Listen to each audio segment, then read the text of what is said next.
You know, every now and then you run into a movie that you love with your whole heart, even though you fully understand it is kind of ridiculous. I love this film, and I will defend it to the very end. It's not smart, not even a little bit, but it knows exactly what kind of movie it is, and honestly, that already makes it good. I mean, come on, just look at that title. Spacehunter: Adventures in the Forbidden Zone. This is not a movie pretending to be profound sci-fi. This is not Under the Skin, this is not Solaris. This is a VHS-era sugar rush. A pulp paperback come to life. A garage sale space opera written on a typewriter missing 2 keys. If you took this off the shelf in a video store back in the day, you absolutely weren't expecting Gone with the Wind or 2001: A Space Odyssey. You knew exactly what you were here for: lasers, weird planets, cool vehicles, space rogues, and probably at least one barely just lady climbing out of a steam vent or something like that. And that's okay. It's more than okay, because that honesty is what makes it fun. The story is as straightforward as it gets. 3 rich young women crash land on a deadly planet called Terra 9. A tyrant named Overdog captures them.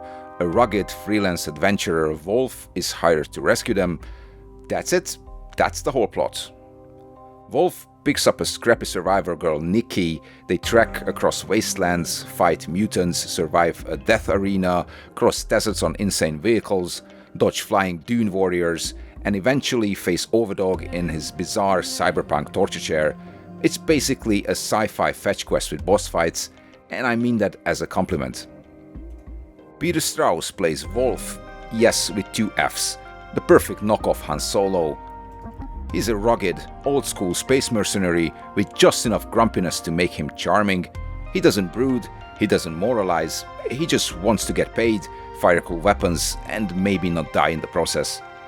Then there is Molly Ringwald, long before she became the face of 80s teen movies. What the hell are you?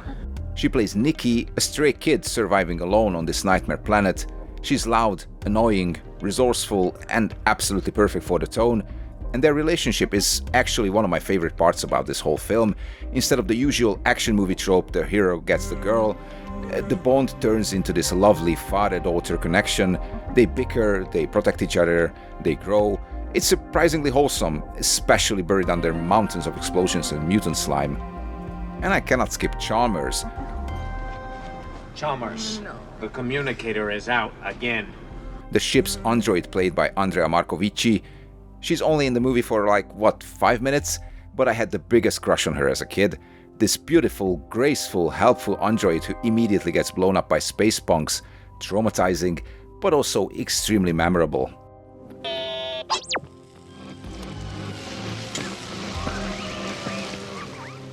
Now, let's talk about Overdog, which is honestly one of the greatest villain names ever invented by the human species.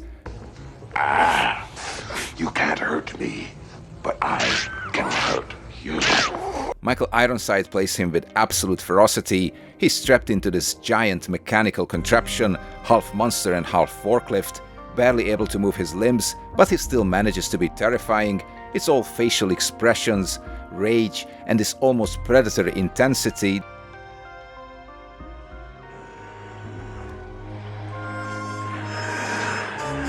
I like her. That feels way too real for such a silly movie. And I have to mention the henchmen, because each one is a colorful, creative little devil adding just the right kind of energy. Are they missing any limbs?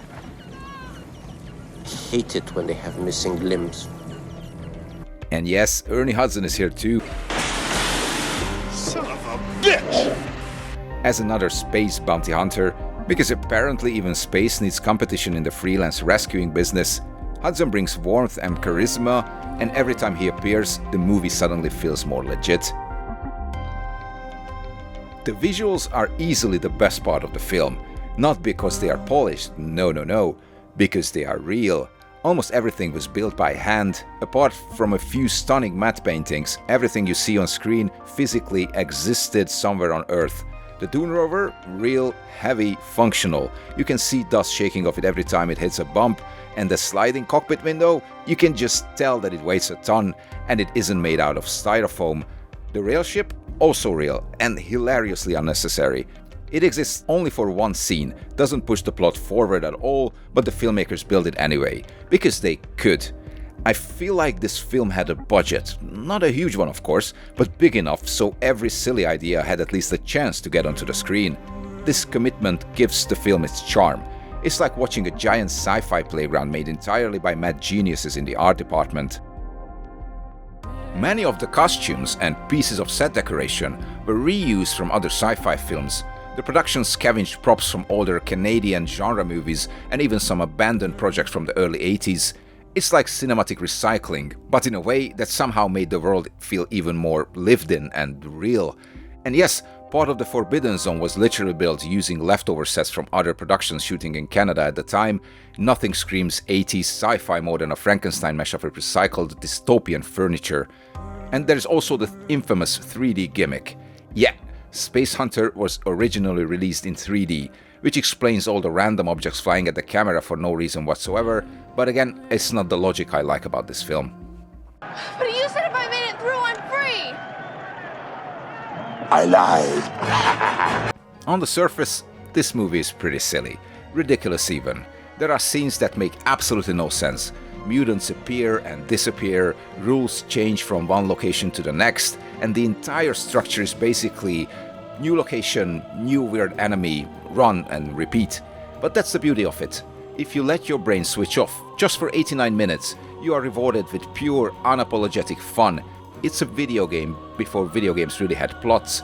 It's childlike imagination turned into a feature film, and it works because it doesn't try to be anything else.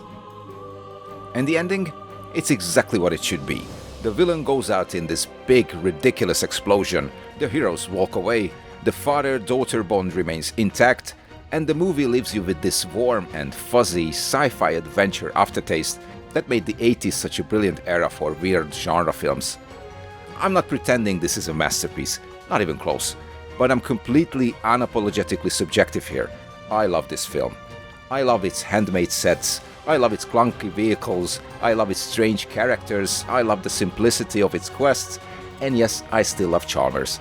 Oh, and by the way, I'm such a fan that I even made a fan poster for this film a few years ago.